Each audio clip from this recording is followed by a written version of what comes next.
Демография, жаратылыш ресурстарынын тартыштыгы, климаттын өзгөрүүсү жана тамак аш калдыктары. Агробизнес дал ушул 4 тармакка көңүл буруу керек. Бириккен Уттар уюмунун маалыматы боюнча 2050 жылга карата дүйнө калкынын саны 9 миллиард адамдан ашат. Демек, айыл чарбасына чоң күч келет. Бирок ошол эле маалда жаратылыш ресурстарынын запасы барган сайын азайып, аны менен катар климаттык өзгөрүүлөрдүн айынан болуп жаткан аба ырайынын катаал шарттары фермерлерге чоң чакырыктарды жаратууда. Фермерлер өз чарбасын эффективдүү жүргүзүп, аз ресурс колдонуу менен көбүрөөк продукция өндүрүү чакырыгы менен беткелүүдө. Муну чече турган технологиялар азыр тездик менен өсүп жатат. Агротармакта дайым жаңы технологиялар өздөштүрүлүүдө. Жана бул жаңы технологиялар биринчи кезекте ири айыл чарбачылыгына өтө пайдалуу. Бирок ошол эле маалда алар дүйнөдөгү жакыр чарбаларга да пайда алып келиши мүмкүн. Дүйнөдөгү азык-түлүктүн 60% таза сонун колдонуу менен өндүрүлөрүн акыркы иликтөөлөр көрсөткөн. Андыктан айыл чарбадагы трендтердин негизгиси суу үнөмдүү колдонуу. Сууну үнөмдүү колдонуунун дагы бир ыкмасы бул тамчылатып сугаруу технологиялары. Бул технология сугат процессинде сууну үнөмдүү колдонууга багытталган. Аны менен катар тамчылатып сугаруу системасы түшүмдүүлүктү дагы жогорулатат.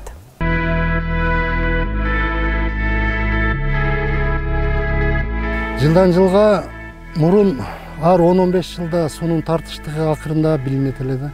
Азыр болсо ар жыл сайын өзгөрүп баратат. Климат да аябай өзгөрүп баратат. Мурун бул жерге климаттык зонасы кышкы сорттогу алмаларды, кышкы сорттогу алмурттарды тигип, кадимкидей кышка сактасак болот эле.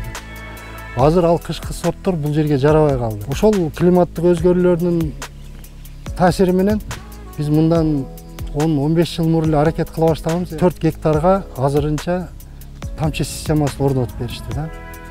Бул жерде азыр турабыз, каналда бүгүн дагы суу жок. Ылдыйкы зонага, пакта эгүүчү зоналарга суу керек деп, Көк Арт дарыясынан сууну буруп жиберет. Каналдан суу келген маалда бул отстойник аркылуу бул жерде ылай, таш, майда таштар, кумдар ушул жерде тунат.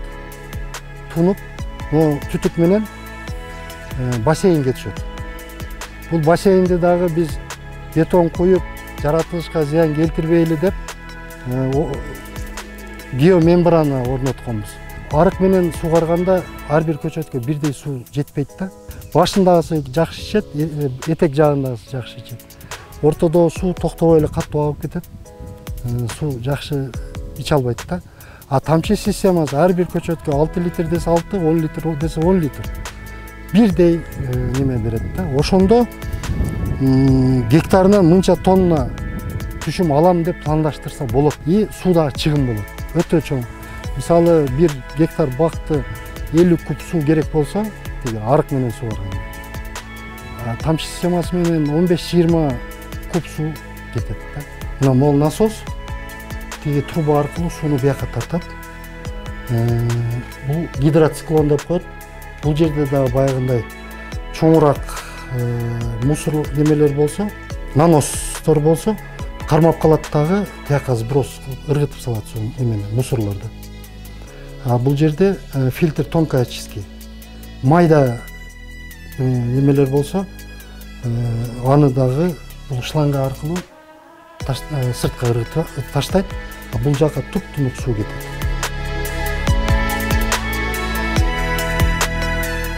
Бул жерде 4 гектар. Анын арасында неме бар? Дагы 4 гектар бар. Сулуу, беде, колоновидный деп коет. Ушундан эле булар дагы азыр күзгө барганда диаметрлери чоңойот. Түбүнө гана түшөт да, түбүнө гана түшөт, болду. Башка жак тияктарга суу кетпейт. Ошол нерсенин 2 эсе, 3 эсе үнөм болот. Мол тикенеги жок. Ежевика. Жүрөк кан тамыр системасына ооруларга, давленияга көп нерсеге дары да бул. Жаңы сортторду, түрлөрдү Кыргызстанга алып келишибиз керек да. Менин өзүм жекече оюмда биздин калк завод, фабрика ачса, барып станокко туруп иштебей турган калкта. Өзлөрүнүн үлүш жерлеринде, башка деле мамлекеттин баягы фонддун жерлерине арендага алып, бактарды көбөйтө турган болсо, биздин Кудай берген жерибиз бар, суубуз бар, климатыбыз бар. өтө чоң пайда тапса болот да биздин элибиз. 1 гектарда орточо 1200-1250 ушундай көчөт бата турган болсо, ошол жерден 25-30 тоннага чейин түшүм алса болот. Эгер да алма боло турган болсо, где-то 1 миллион сомдун тегерегинде пайда тапса болот. Чем миграцияда чет өлкөдө жүргөндөн көрө ошондой алмурутпу, алмабы, мына азыр эле көрдүңүздөр гүлдөркөн, ежевика, ушуну эң кичинекей балам карайт, өзү эле карайт. Bir рядтан 100 000 пайда табат да. Климатический зонага жараша туура тандап сортун, түрүн тиксе пайда табат да. Мисалы ажиотаж кылышып эле малина тигебиз деп атышат, а малина 30-35 градус температурадан өтүп кеткенден кийин көтөрө албайт. Ооруйт. Жогорку салкын зоналарга малина тиксе болот. А ушул эле ежевиканы жылуу жактарга тиксе